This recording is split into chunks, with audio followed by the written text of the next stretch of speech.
Le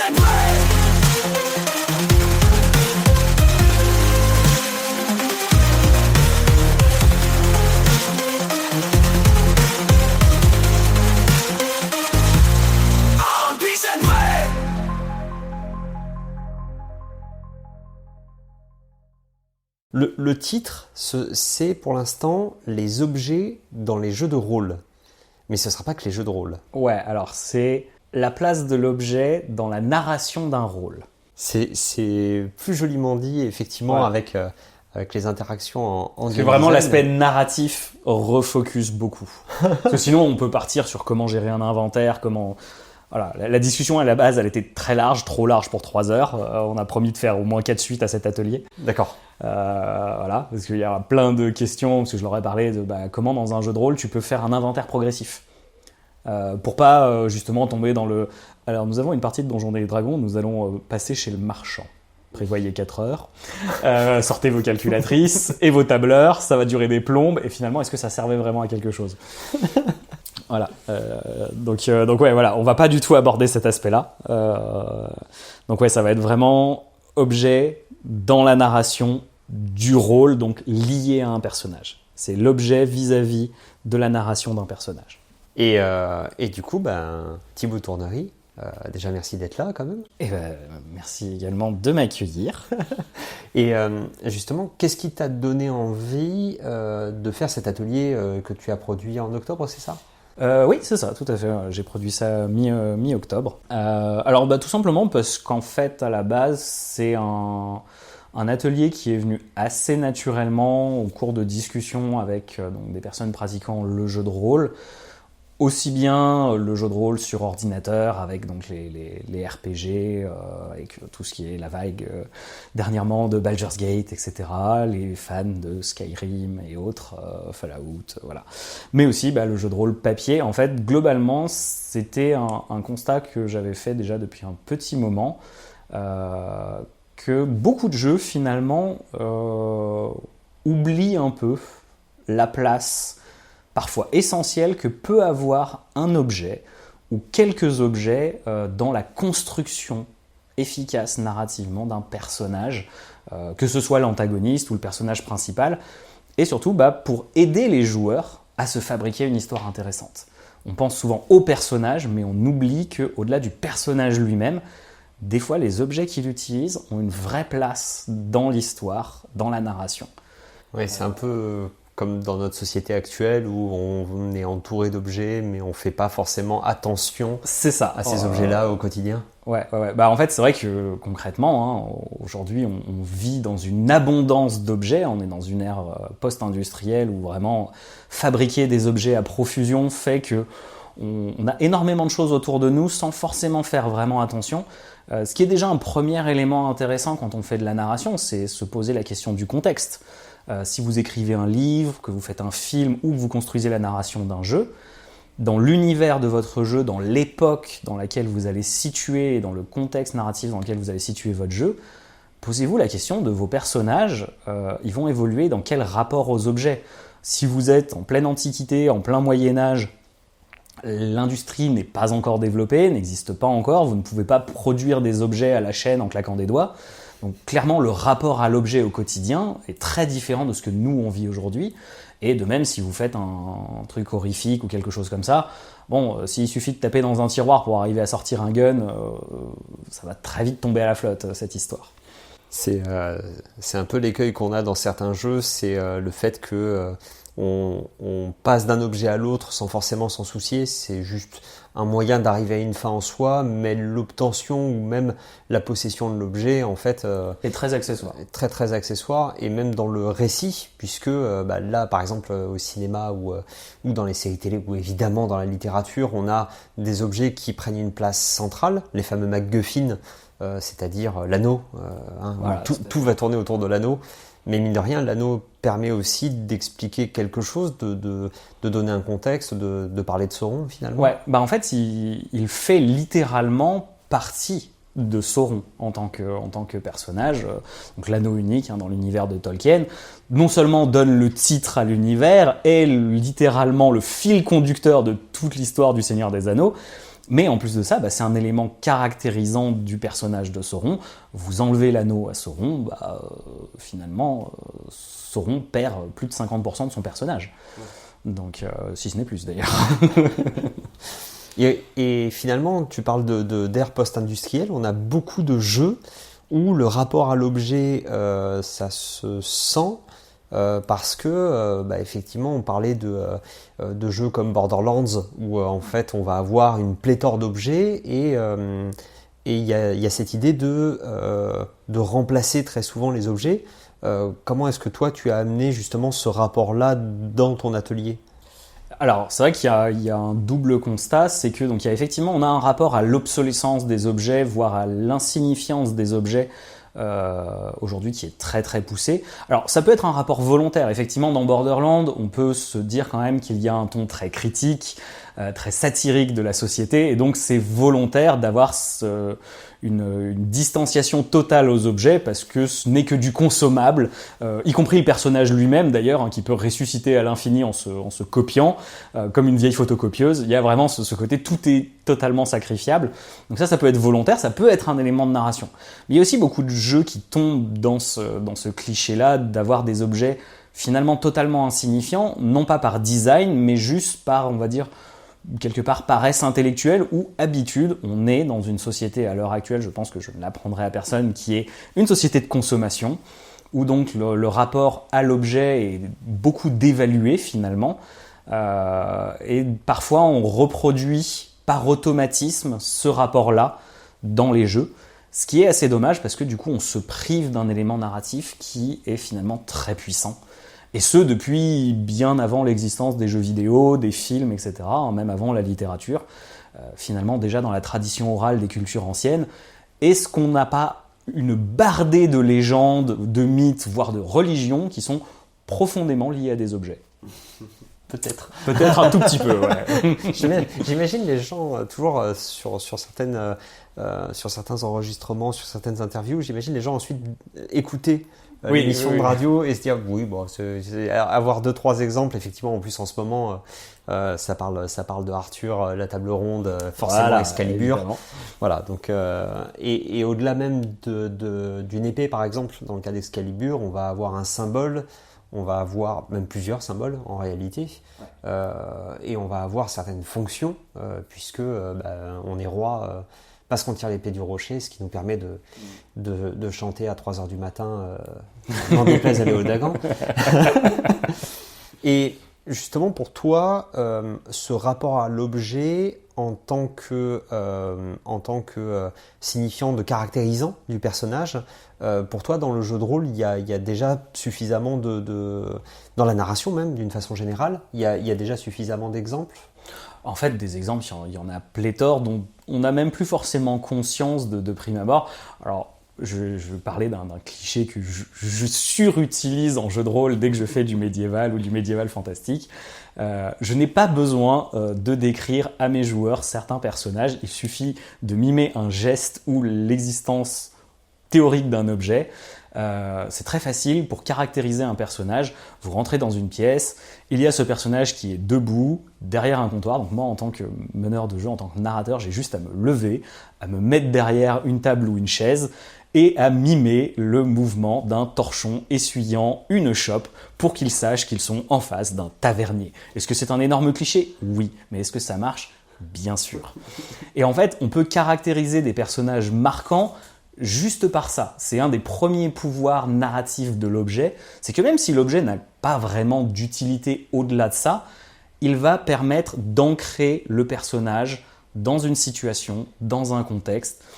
Ça peut être souvent des personnages qui vont par exemple avoir l'habitude de fumer, que ce soit la pipe ou la clope, d'avoir vraiment ce petit temps de pause pour tirer une bouffée, souffler, avant de parler au personnage. Voilà, c'est très caractérisant. C'est un truc de méchant qu'on retrouve dans les séries, au cinéma, qui est très très classique. Ou de personnage qui est perdu dans ses pensées, dans ses réflexions, les hobbits qui tirent sur leur longue pipe avant de faire des ronds de fumée. Voilà, c'est quelque chose de très efficace, de très classique, qu'on va utiliser au théâtre, au cinéma, donc bien sûr au jeu de rôle. Et c'est vrai que c'est un élément déjà qui permet aussi aux joueurs facilement d'ancrer, on va dire, des habitudes dans un personnage, avant même de réfléchir à pourquoi il a cette habitude.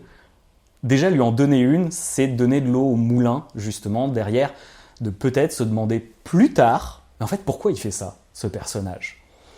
Donc on réfléchit à l'envers déjà au rôle, en donnant une habitude par cette manie, ce tic parfois, pour pouvoir pousser plus loin.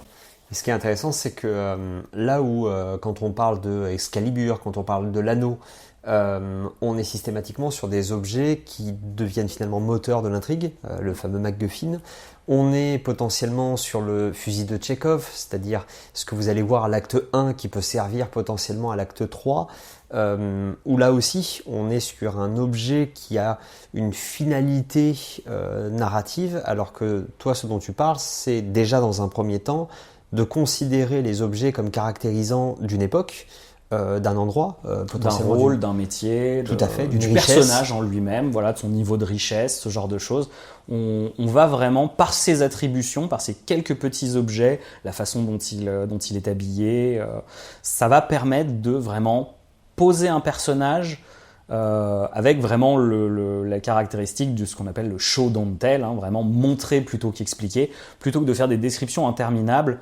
On va utiliser des clichés, des raccourcis rapides, faciles, pour arriver à cerner le personnage dans les grandes lignes, juste en une petite description, en un acte anodin, mais tellement marquant que à chaque fois qu'on voudra le faire intervenir, il aura cette signature finalement.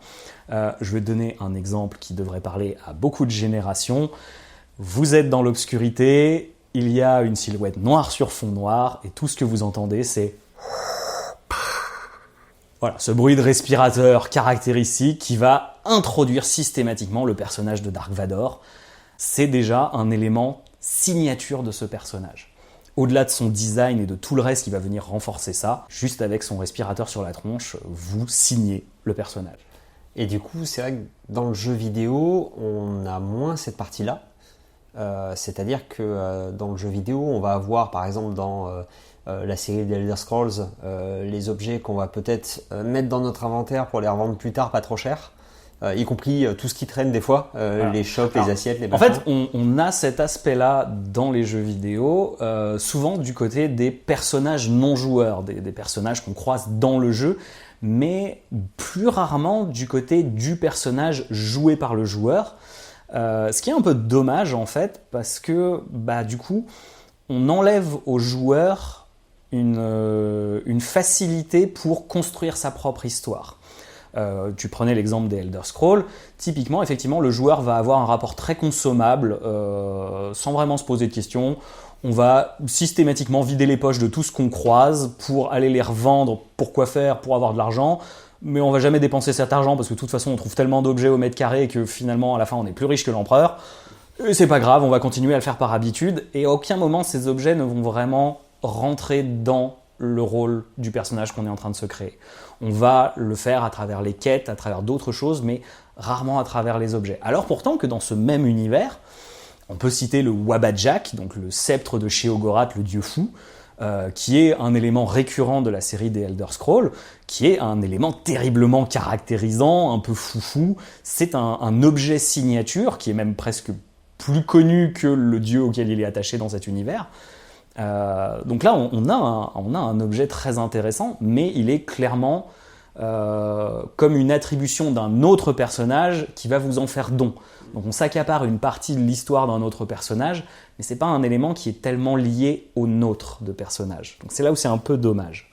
C'est là où on a des fois des objets comme vecteur d'interaction sociale, comme dans Sea of Thieves, où on a tous les instruments de musique, où on a notamment la chope qu'on peut boire. Et donc l'idée c'est que quand on rencontre des personnes qu'on ne connaît pas forcément, ou avec le groupe avec lequel on a passé la soirée, à la fin il y a le personnage qui prend sa chope. Et donc on peut cliquer pour boire, et évidemment au bout d'un moment vous mettez à tanguer sur le pont du navire, ce qui est jamais une bonne chose. Combien sont tombés à l'eau? Beaucoup, trop même. Naviguer ou boire, il faut choisir.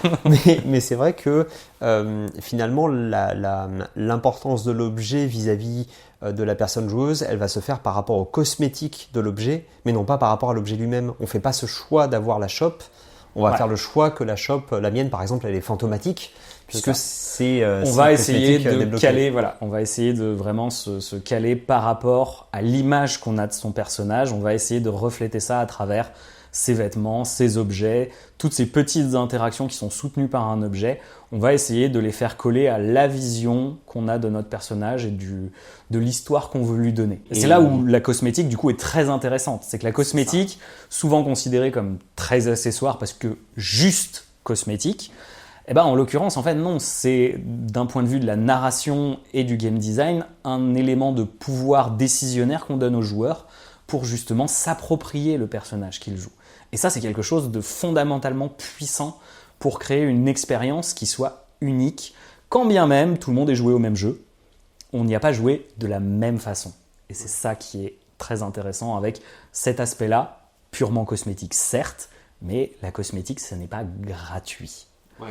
Ça a un véritable intérêt. Ça peut être une cosmétique qu'on débloque après avoir atteint un certain niveau dans le jeu. Oui, qui plus est, ça peut être un marqueur également de progression, vraiment pour accompagner une évolution du personnage, une évolution sociale dans la société du jeu, un niveau de richesse, de rareté. Il y a plein de façons après de l'amener par palier, mais déjà, ne serait-ce que l'existence de cette cosmétique, c'est déjà quelque chose qu'il ne faut pas sous-estimer dans son aspect narratif. Et pourtant, malgré cette cosmétique-là, on a encore cette vision, on en parlait au début, le côté très consommable. Les Borderlands, par exemple, une chose qui fait qu'on va changer d'arme, c'est déjà parce qu'il y en a 1 milliard, et je pense que ils avaient sur le 3 ou sur le 4, ils avaient communiqué là-dessus. Oui, sur les statistiques absurdes de combinaisons pour générer des armes uniques. Parce qu'elles sont générées en plus, c'est-à-dire que quand vous jouez, l'arme qui va apparaître est aléatoire. À la fin, vous pouvez vous en équiper de 4 différentes. Il en existe plusieurs de chaque type et chacune peut avoir un niveau de rareté différent, mais surtout, en plus de ça, un niveau tout court. Et ce qui va programmer finalement son obsolescence, c'est-à-dire qu'à un moment donné, l'arme ne fera plus assez de dégâts par rapport aux ennemis qu'il y aura en face. Donc ça, c'est quelque chose qu'on voit quand même beaucoup dans le jeu vidéo et dans le jeu de rôle. Ça, c'est quelque chose qui intervient beaucoup, effectivement, parce que là, on passe sur l'aspect fonctionnel. On est plus tant sur l'objet purement cosmétique que sur l'objet en tant qu'outil. Il a une fonction. Il est lié à cette fonction et c'est vrai que c'est un des pièges dans lequel on peut très facilement tomber, c'est du coup d'arrêter la définition de l'objet à cette seule fonction. C'est une arme, elle fait des dégâts, si elle fait plus assez de dégâts, je vais passer sur une arme qui fait plus de dégâts. Par exemple, ou une armure qui encaisse mieux, etc.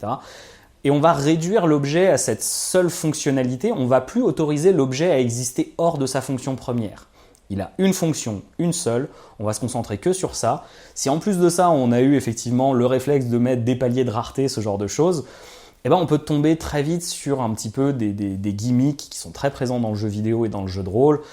Je pense à beaucoup de AAA dans le jeu vidéo ou même à un énorme poncif dans le jeu de rôle sur table comme Donjons et Dragons, où finalement on va ne plus se poser trop de questions sur l'objet en lui-même, juste sur les bonus fonctionnel qu'il apporte. Et c'est très dommage parce que du coup, l'objet, comme tu le disais, redevient un pur consommable, mais surtout, on va dénaturer le vocabulaire de ces objets pour juste créer une échelle un peu artificielle de consommation. Je prends l'exemple dans les Assassin's Creed, Borderlands et tout un tas d'autres jeux où on a le fameux système de rareté par couleur. Très grand classique du jeu vidéo maintenant, où vous avez les armes grises qui vont très rapidement être considérées comme des trucs à jeter quasiment dès que vous avez passé le niveau 2. Et puis après, vous allez commencer à monter des paliers, vous allez trouver des armes qui sont bleues, puis violettes, puis dorées, puis platines et que sais-je. Mais surtout, le vocabulaire qui est utilisé pour définir ces objets, c'est très intéressant. C'est que par exemple, arrivé à un certain stade, on va parler d'armes rares, d'armes légendaires, voire d'armes mythiques, voire d'armes uniques. Ce qui est très très ironique, puisque les armes rares, généralement, arrivées à un certain niveau, sont tout sauf rares. Les armes légendaires n'ont aucune légende. Et les armes uniques, finalement, sont tellement uniques qu'on en a 10 dans l'inventaire. Ce qui est très bizarre, puisque à aucun moment, on a autorisé ces objets à exister au niveau de ce qu'elles prétendent être.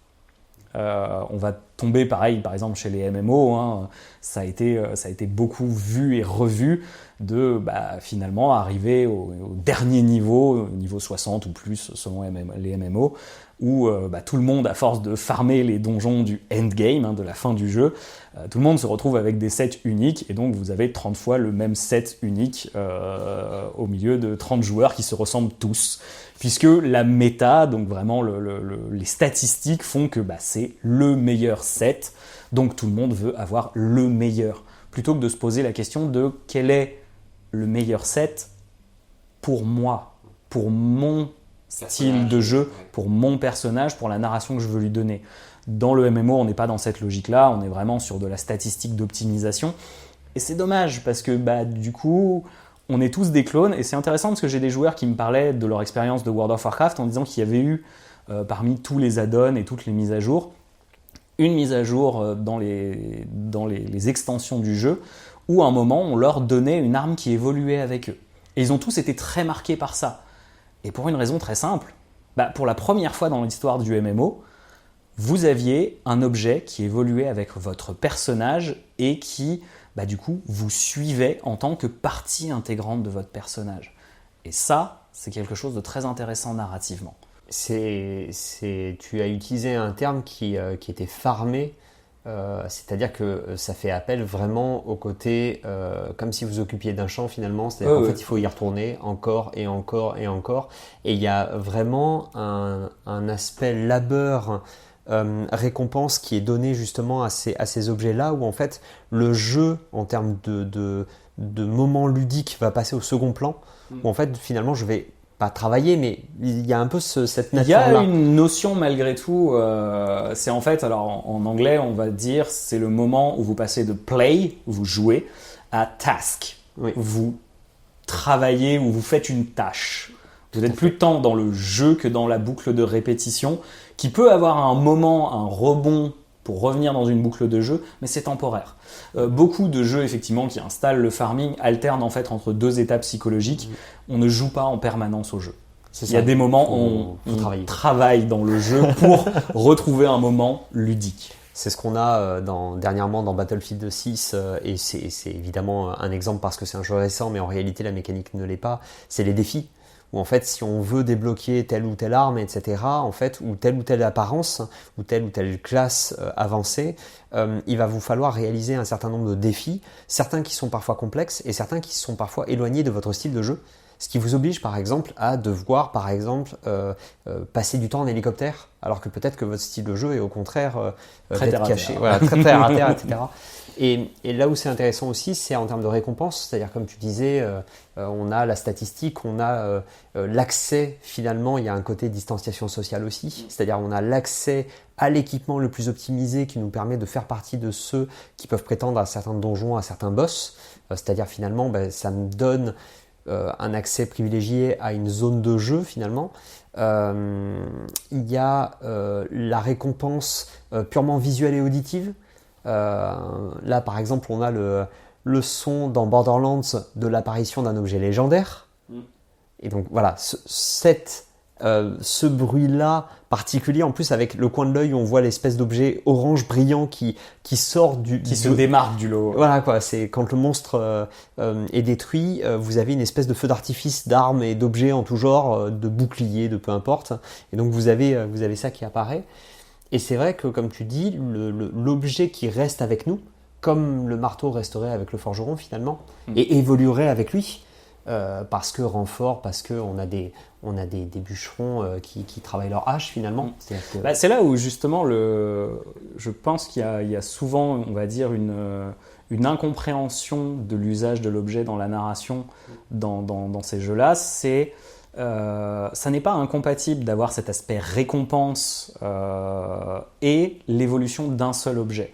Souvent, on part du principe que la récompense va être un nouvel objet.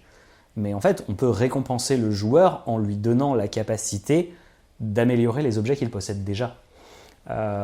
Et en fait, c'est même quelque chose qui est un moteur très puissant. On parlait donc de ces objets marquants, caractérisants, voire même qui sont indissociables du personnage qui les accompagne. Arthur, typiquement, effectivement, avec Excalibur, devient roi, est véritablement le grand guerrier qu'il est grâce à Excalibur. C'est quand il paume Excalibur que se précipite sa chute. Donc il y a vraiment un côté très très lié. Mais au-delà de ça, on peut aller dans la littérature. Combien de personnages ont finalement un rapport à l'objet où l'objet évolue avec eux ? Et c'est quelque chose qu'on peut mettre dans un jeu, en fait. Ouais, parce que justement, dans Le Seigneur des Anneaux, alors, c'est ce qui lui permet, dans les films, de choper les spectres et de les menacer. Et ce qui est intéressant, c'est que là, par exemple, je prends souvent Borderlands comme exemple, mais en même temps, c'est celui qui s'est vanté d'avoir 1 milliard d'armes en termes de statistiques. C'est que là, par exemple, dans Borderlands 2, j'étais tombé sur un fusil à pompe que j'avais laissé tomber très vite. Le fusil à pompe était équipé d'une intelligence artificielle pacifiste. Ce qui fait qu'à chaque fois que vous l'utilisiez, vous aviez une espèce de voix complètement paniquée qui vous disait « Oh mon Dieu, t'as tiré sur ce gars, mais ce gars il avait une famille, t'y as pensé ?» Et en fait, il cherche à vous faire culpabiliser d'utiliser la violence dans un jeu qui... Alors, c'est même pas qu'il en fait la promotion, c'est juste qu'on est dans un Mad Max. Tout le gameplay repose là-dessus. Donc voilà, tout le gameplay repose là-dessus. Et donc du coup, ce qui était génial, c'est cette idée que quand on l'obtient, on se dit autant on va avoir des interactions entre le fusil à pompe et le reste de notre narration, le reste des personnages potentiellement, puisque ça se trouve les autres l'entendent aussi. Et ça pourrait donner des lignes de dialogue. Mais cette histoire de niveau fait que très vite on le délaisse, parce qu'il n'est pas si puissant que ça. Oui, parce au que... final ça devient juste un petit ressort comique, là où ça aurait pu être un élément de gameplay, par exemple dans Shadow of Mordor, donc un jeu qui est sorti il y a maintenant un petit moment, on joue un personnage qui ne change pas d'équipement de tout le jeu. Dans Shadow of Mordor, le personnage principal, Talion, joue avec une épée, un poignard, un arc. Et ce sont les mêmes 3 objets tout au long du jeu. Mais en fait, dès le début, déjà, ces objets sont des objets un peu signature de son personnage, puisque c'est déjà des objets qui font partie de sa fonction. Il les garde, il a son épée. Le poignard qu'il utilise n'est pas un vrai poignard, parce qu'en fait, c'est le morceau brisé de l'épée qu'il a offert à son fils, et qui s'est fait tuer sous ses yeux. Donc il a récupéré l'arme brisée de son fils pour en faire un poignard, pour exercer sa vengeance, et l'arc ne lui appartient pas, il appartient au spectre qui le maintient en vie dans tout le jeu, et qui est la signature de cette deuxième personnalité, entre guillemets, je n'en dis pas plus pour pas spoiler ceux qui n'ont pas joué le jeu. Mais ce qui est intéressant, c'est que ces armes vont évoluer avec le personnage tout au long de l'histoire, et tout au long de son histoire. C'est une quête de vengeance, etc. Mais vraiment, on est sur cet aspect-là de... Plutôt que de faire évoluer un personnage qui est déjà un petit peu au bout du rouleau en termes d'évolution, on va le faire évoluer à travers son histoire et son équipement qui reflète son histoire. Et ça, vraiment, c'est un ressort très puissant parce que on va mélanger certes les statistiques de l'arme qui vont booster au fur et à mesure, on va mélanger l'aspect sentimental du début à la fin du jeu, et on va finalement... construire la légende de ces armes qui accompagne la légende de Talion. Si bien qu'à la fin, ces armes vont avoir un nom, tout comme Excalibur a un nom. À la fin, on va donner des noms à ces 3 armes qui vont avoir un sens logique. C'est pas un objet qu'on trouve sur un boss et qu'on vient lui chourer comme ça et qu'on s'accapare. C'est des objets, on a participé à la construction de leur légende. On est la légende qu'ils incarnent. Et ça, en termes de narration, c'est super puissant. Mais surtout, ce qui est très intéressant et ce qui fait que ça fonctionne dans le jeu, c'est pas juste que le joueur est satisfait de voir son arme évoluer, c'est que le monde du jeu autour de lui réagit à ça. Et c'est ça qui est très intéressant, c'est que les orques que vous affrontez dans Shadow of Mordor, ils vont réagir aux actions de Talion, et ces actions qui font évoluer le personnage et son arme, ils vont vraiment les prendre en compte, les nommer, y réagir. Et donc, il va y avoir ces interactions, ce ping-pong entre le jeu et le joueur qui lui donne un vrai sentiment d'appartenance et de personnalisation de son aventure. Pourtant, c'est une histoire linéaire, mais tout le monde a le sentiment d'avoir vécu sa version de Shadow of Mordor. Oui, c'est l'objet caractérisant, fonction également. Fonctionnel, voilà. Et en plus de ça, c'est du coup un objet qui va aller au-delà, qui va transcender sa fonction première et sa pure caractérisation, on va dire visuelle ou descriptive, pour rentrer vraiment dans l'aspect sentimental. À la fin, ces objets, c'est un gris-gris. Enlever ces objets à Talion, c'est lui enlever son histoire et sa mémoire. C'est d'ailleurs ce qu'a fait le second jeu, et il perd un pan très important de son personnage à cause de ça. C'est très dommage. Oui, parce qu'en plus, en termes de narration interactive, ça veut dire que si vous avez l'habitude de jouer avec l'arc, vous allez peut-être avoir des personnages qui vont courir vers Talion en disant fais gaffe à son arc. Et du coup, potentiellement, vous savez que l'univers, comme tu disais, réagit à ça, quoi. Et ça, c'est intéressant par rapport même pour des gens qui pourraient écrire des scénarios, puisque effectivement, on a des objets qui suivent le personnage, qui évoluent avec lui et potentiellement qui peuvent servir, puisque ça paraît logique que le personnage les ait sur lui, quoi. C'est ça. Et ça fait vraiment partie du personnage. Ça le caractérise à tous les niveaux. Et c'est très intéressant parce que c'est vraiment un ping-pong constant entre on reconnaît le personnage par ses attributs, en même temps il en a besoin pour faire de la fonction, et à la fin les deux ne sont qu'un. Pourquoi les dissocier? En tout cas, merci beaucoup Thibaut. Eh ben, je t'en prie, merci à toi pour cette petite émission, ça fait très plaisir. Et puis, très bonne journée à toutes et à tous, et à bientôt pour un nouvel épisode. À bientôt.